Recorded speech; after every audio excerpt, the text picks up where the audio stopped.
Hello students, कैसे हैं सब बेटा। होप आप सब अच्छे हो। सोशल डिस्टेंसिंग मेंटेन रखें बेटा और घरों में रहें।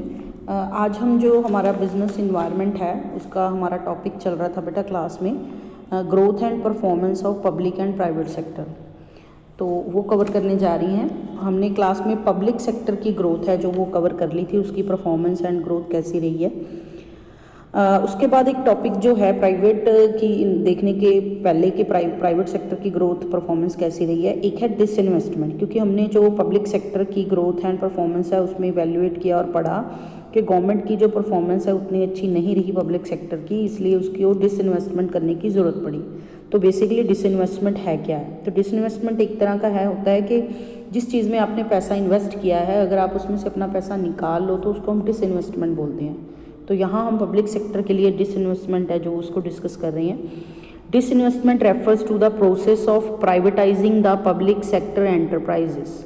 The increasing losses of public sector undertakings year after year attracted severe criticism from all sections of the society। कहता है कि जो पब्लिक सेक्टर है उसकी परफॉर्मेंस उतनी अच्छी नहीं रही। तो डिसइन्वेस्टमेंट का मतलब क्या है कि प्रोसेस है जिसके थ्रू हम पब्लिक सेक्टर की प्राइवेटाइजेशन है जो कर देते हैं। तो ईयर आफ्टर ईयर लॉसेज जो अक्कर हुए, पब्लिक सेक्टर की ग्रोथ उतनी अच्छी परफॉर्मेंस नहीं रही, तो उसके कारण जो क्रिटिसिज्म है जो वो मिला पब्लिक सेक्टर को।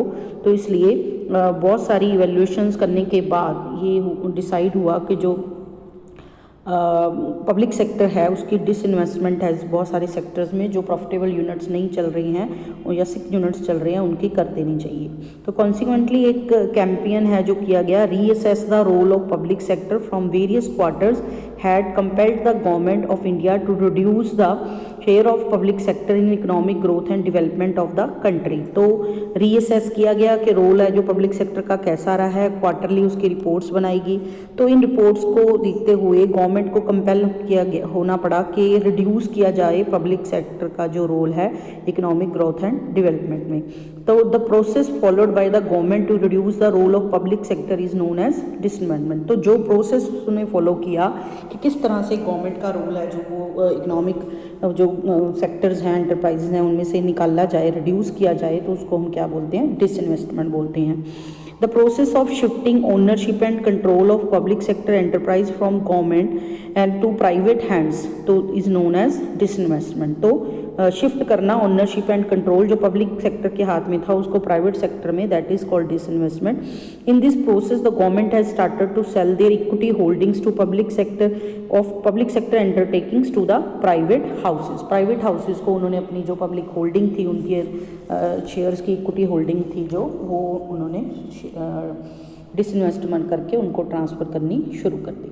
तो डिसइन्वेस्टमेंट जो हुई उसका एक चार्ट टेबल आपकी बुक में दिया हुआ बेटा। डिसइन्वेस्टमेंट फ्रॉम अप्रैल 1991 ऑनवर्ड्स जो हुई है, 1991-92 में हमें पता है उसके पहले इकोनॉमिक रिफॉर्म्स हैं जो आई हैं, इंडस्ट्रियलाइजेशन पॉलिसी नहीं बनी है, न्यू इकोनॉमिक पॉलिसी उस टाइम पे बनी है। तो उसके बाद जो है डिसइन्वेस्टमेंट्स हैं जो स्टार्ट हुई हैं।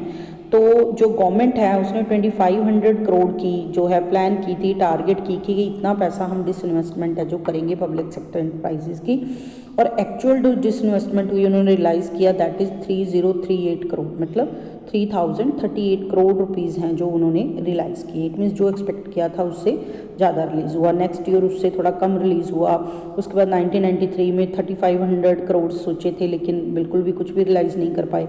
इसी तरीके से 1999-2000 में 10,000 करोड़ की सोची थी डिसइन्वेस्टमेंट करने की, लेकिन सिर्फ 1829 करोड़ की जो डिसइन्वेस्टमेंट है कर पाई। उसके बाद 2003-04 तक का जो डाटा दिया है उसमें 13,200 करोड़ रुपीज़ का टारगेट रखा था डिसइन्वेस्टमेंट का, जो कि 15,426 करोड़ का जो डिसइन्वेस्टमेंट है वो गवर्नमेंट ने किया। तो ये एक टेबल है जो आपको डिसइन्वेस्टमेंट का दिया हुआ है। नेक्स्ट आपके पास इसमें है बेटा ऑब्जेक्टिव्स ऑफ डिसइन्वेस्टमेंट। तो ऑब्जेक्टिव्स में क्या है, क्यों डिसइन्वेस्टमेंट की गई, क्या ऑब्जेक्टिव थे डिसइन्वेस्टमेंट करने के। एक तो रिस्क है जो इक्विटी होल्डिंग्स का पब्लिक सेक्टर के ऊपर वो प्राइवेट सेक्टर को शिफ्ट किया जाए। दूसरा, to release the large amount of public resources जो ब्लॉक हो रखे हैं गवर्नमेंट का पैसा सिक यूनिट्स में, इंडस्ट्रियल यूनिट्स में, उनको पैसे को रिलाइज किया जाए और उस पैसे को रिलीज करके कहीं और उसकी डिप्लॉयमेंट है जो की जाए। थर्ड है raising the non inflationary sources of finance. Finance है जो जो अरेंज किया जाए बिना इन्फ्लेशन को बढ़ाए हुए किसी तरीक़ों से। Increasing the role of private sector है जो उसका रोल इंक्रीज़ किया जाए, क्योंकि industrialization, new economic policy, economic reforms आए 1991 में, तो वहाँ प्राइवेटाइजेशन के ऊपर जोर दिया गया, तो इसलिए उनका रोल इंक्रीज़ करने के लिए भी गवर्नमेंट ने अपना रोल है जो वो डिक्रीज़ किया। टू क्रिएट हेल्दी कंपटीशन, हमने पब्लिक सेक्टर की एक कमी ये भी पढ़ी थी कि उसको कंपटीशन नहीं था कोई, तो हेल्दी कंपटीशन मार्केट में बढ़ाने के लिए भी पब्लिक सेक्टर है जो उसने डिसइन्वेस्टमेंट शुरू की। To reduce the political interference, जो हमने पब्लिक सेक्टर की एक कमी और पढ़ी थी कि पोलिटिकल इंटरफेरेंस बहुत ज़्यादा है, तो उसको रिड्यूस करने के लिए, कम करने के लिए भी डिसइन्वेस्टमेंट है जो की गई। To make only selective and strategic public investment, government जो चाहती थी कुछ सिलेक्टेड एरियाज़ में गवर्नमेंट सिर्फ रहे ताकि उनके ऊपर वो कंसंट्रेट है जो कर सके। नेक्स्ट है to reduce the burden of public sector की जो लाइबिलिटीज़ हैं उनको कम किया जा सके। To bring efficiency and increase in the production of the public sector enterprises, अगर गवर्नमेंट डिसइन्वेस्टमेंट करके उस पैसे को कहीं और डिप्लॉय करेगी तो उन यूनिट्स को वो एफिशिएंटली चला पाएगी और उनकी प्रोडक्टिविटी इंक्रीज कर पाएगी। Next to follow the broad guidelines जो IMF, इंटरनेशनल मॉनेटरी फंड और वर्ल्ड बैंक ने जो इशू किया डिसइन्वेस्टमेंट के रिगार्डिंग, उनके ऊपर काम करते हुए इकोनॉमिक्स रिफॉर्म को ध्यान में रखते हुए गवर्नमेंट ने डिसइन्वेस्टमेंट का डिसीजन लिया। Next, shifting from a centrally planned economy to a free market economy, पहले जो होल्ड था सारा गवर्नमेंट के हाथ में था, तो फ्री मार्केट इकॉनमी एक बनाने के लिए जो इंडियन इकॉनमी है उसको, इसलिए भी डिसइन्वेस्टमेंट है जो गवर्नमेंट के द्वारा की गई। तो ये हैं मेन ऑब्जेक्टिव, जब नीड क्यों ज़रूरत पड़ी डिसइन्वेस्टमेंट की, जब पब्लिक सेक्टर ने क्यों डिसइन्वेस्टमेंट है जो की है। नेक्स्ट आपके पास है बेटा क्रिटिसिज्म, डिसइन्वेस्टमेंट गवर्नमेंट ने की तो उसका क्रिटिसिज्म भी हुआ कि डिसइन्वेस्टमेंट है जो सही नहीं की गई, तो उसके क्या क्रिटिसिज्म के कुछ पॉइंट्स हैं। फर्स्ट है डिसइन्वेस्टमेंट ऑफ प्रॉफिटेबल यूनिट्स, तो गवर्नमेंट जो डिसइन्वेस्टमेंट का डिसीजन हुआ था वो इसलिए था जो सिक यूनिट हैं, जो यूनिट्स काम नहीं कर पा रहे, रिवाइव नहीं हो पा रहे, उन यूनिट को डिसइन्वेस्टमेंट किया जाए, उनमें से पैसा निकाला जाए। लेकिन गवर्नमेंट ने बहुत सारे प्रॉफिटेबल जो यूनिट्स हैं उनमें भी अपनी डिसइन्वेस्टमेंट है जो कर दी है, जो कि लॉजिकल नहीं है। द क्रिटिक्स ने क्या कहा है, critics are the opinion that the disinvestment of profitable unit is unjustified and immortal, कहता कोई भी बंदा जो प्रॉफिट कमा रहा है वो कभी भी उस यूनिट को बंद करने की नहीं सोचेगा, लेकिन गवर्नमेंट सेक्टर में ऐसा भी हुआ जो कि बिल्कुल भी रेशनल नहीं है। द ऑब्जेक्टिव ऑफ डिसइन्वेस्टमेंट है सिर्फ कि फंड रिलाइज करे गवर्नमेंट वहाँ से जहाँ उनका सिक यूनिट में पैसा ब्लॉक हुआ है, लेकिन जो प्रेजेंट गवर्नमेंट्स जो रही हैं उन्होंने डिसइन्वेस्टमेंट को एक रेगुलर सोर्स ऑफ इनकम की तरह यूज़ कर लिया है कि जो बजट का डेफिसिट उनका आ रहा है, कमियाँ आ रही हैं बजट का में, जो पैसा उनको चाहिए बजट को इम्प्लीमेंट करने के लिए, वो कमियां वो डिसइन्वेस्टमेंट से पूरा कर रहे हैं। सेकंड है प्रोसेस ऑफ डिसइन्वेस्टमेंट, क्रिटिक्स का फर्दर है कि ओपिनियन है कि प्रोसेस ऑफ डिसइन्वेस्टमेंट जो गवर्नमेंट फॉलो कर रही है वो रैशनल नहीं है। इनिशियली डिसइन्वेस्टमेंट है जो की गई थी ओपन सिस्टम के थ्रू करी गई थी, जिसमें NRIs हैं जो वो भी पार्टिसिपेट कर सकते थे, जिससे कि गवर्नमेंट ने 4000 करोड़ का टारगेट रखा 1944-45 में, और 4843 करोड़ रुपीज़ हैं जो रियलाइज़ कर सकी गवर्नमेंट। लेकिन उसके बाद गवर्नमेंट ने इस पर रोक लगा दी। But from 1919 onward this system has change and the government has started considering the strategic investors leading to biasness, जिससे बायसनेस, फेवरेटिज्म, अपने जो क्लोज हैं, जो नियर बाई हैं, जिनसे कुछ बेनिफिट मिल रहा है, सिर्फ उनको वो यूनिट्स हैं जो वो उन्होंने हैंड ओवर करने शुरू कर दिए थे, जिसके कारण स्टेट गवर्नमेंट्स को भी लॉस है जो बियर करना पड़ा है। तो ये भी एक क्रिटिक का पॉइंट है, नेगेटिव पॉइंट है कि डिसइन्वेस्टमेंट्स के बारे में। थर्ड है थ्रेट्स ऑफ प्राइवेट मोनोपोली, हम बार बार कहते हैं कि कुछ जो सारी चीज़ें हैं वो कुछ हाथों में इकट्ठी नहीं होनी चाहिए, that is a concentration of power, economic power in some hands. तो वो थ्रेट्स हैं जो मोनोपोली का वो हमेशा रहा ही है, क्योंकि अगर पब्लिक सेक्टर यूनिट्स ज़्यादा जो अपनी डिसइन्वेस्टमेंट करके यूनिट्स प्राइवेट सेक्टर के हाथों में देते जा रहे हैं, और इससे पहले वाले पॉइंट में हमने कहा है कि फेवरेटिज्म का पॉइंट है, दिया भी किन को जा रहा है, जो उनकी फेवरेट हैं, जब बायसनेस करके उनको दिया जा रहा है, तो उस तरीके से जो मोनोपोली है प्राइवेट सेक्टर की वो बढ़ती जा रही है। The critics are also of the opinion that disinvestment lead to creation of private monopolies against the previous natural monopolies of public sector. Disinvestment process led to concentration of economic power and wealth in the few hands, that leading to elimination of competition from the economy. तो economy में से competition को ख़त्म कर रहा है, क्योंकि बड़े यूनिट्स और ज़्यादा बड़े बनते जा रहे हैं, तो मोनोपोली है जो उनकी होती जा रही है।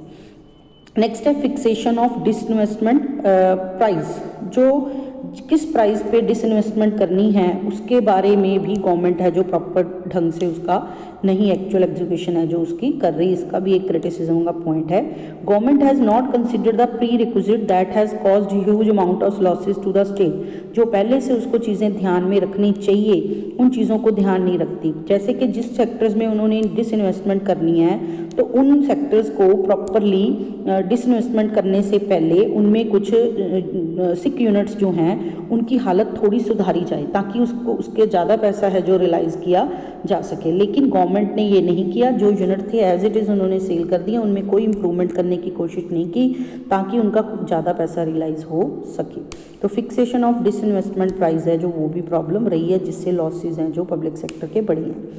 नेक्स्ट है यूटिलाइजेशन ऑफ प्रोसीड्स, जो पैसा गवर्नमेंट ने रिलीज़ किया है डिसइन्वेस्टमेंट के थ्रू, तो उस पैसे को उन यूनिट्स में लगाने की बजाय जो अभी गवर्नमेंट के पास रह गई हैं उन यूनिट को अच्छा बनाया जा सके, उनकी एफिशिएंसी इंप्रूव की जा सके, उसकी बजाय वो पैसा उन्होंने जो सैलरीज पे करने के लिए, बोनसेस पे करने के लिए गवर्नमेंट एम्प्लॉइज़ को जो हमारा बजट का डेफिसिट है उसको पूरा करने के लिए यूटिलाइज़ किया है, ना कि उस पैसे को उन्होंने जो यूनिट्स सही नहीं चल रहे जो रह गए गवर्नमेंट के पास सिक यूनिट्स उनको रिवाइव करने या इम्प्रूव करने में नहीं लगाया, या उनकी मॉडर्नाइजेशन में नहीं लगाया। तो ये भी एक नेगेटिव पॉइंट है कि प्रॉपर यूटिलाइजेशन है जो उस पैसे की नहीं की गई जो डिसइन्वेस्टमेंट से गवर्नमेंट को मिला।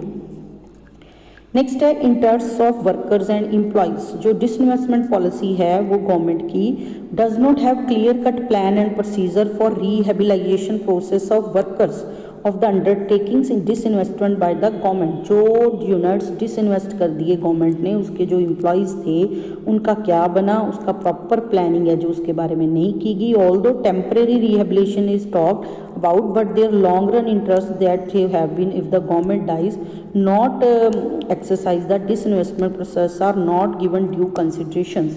शॉर्ट टर्म में तो देख ली गई हैं लेकिन लॉन्ग टर्म में उनका क्या बना, उनके इंटरेस्ट का कैसे ध्यान रखा जाए उसके बारे में कुछ भी सोचा नहीं गया डिसइन्वेस्टमेंट से पहले। तो ये कुछ क्रिटिसिज्म है जो हुआ है जो डिसइन्वेस्टमेंट गवर्नमेंट ने पब्लिक सेक्टर ने की है। तो ये था बेटा हमारा आज का टॉपिक कि डिसइन्वेस्टमेंट्स गवर्नमेंट ने कैसे की है, क्या उसके ऑब्जेक्टिव हैं, क्या कमियां उसमें जो है रही हैं। तो नेक्स्ट टॉपिक हम कल करेंगे बेटा, दैट इज़ प्राइवेट सेक्टर का क्या रोल रहा है, उसकी क्या परफॉर्मेंस रही है। थैंक यू बेटा, be safe, be at home.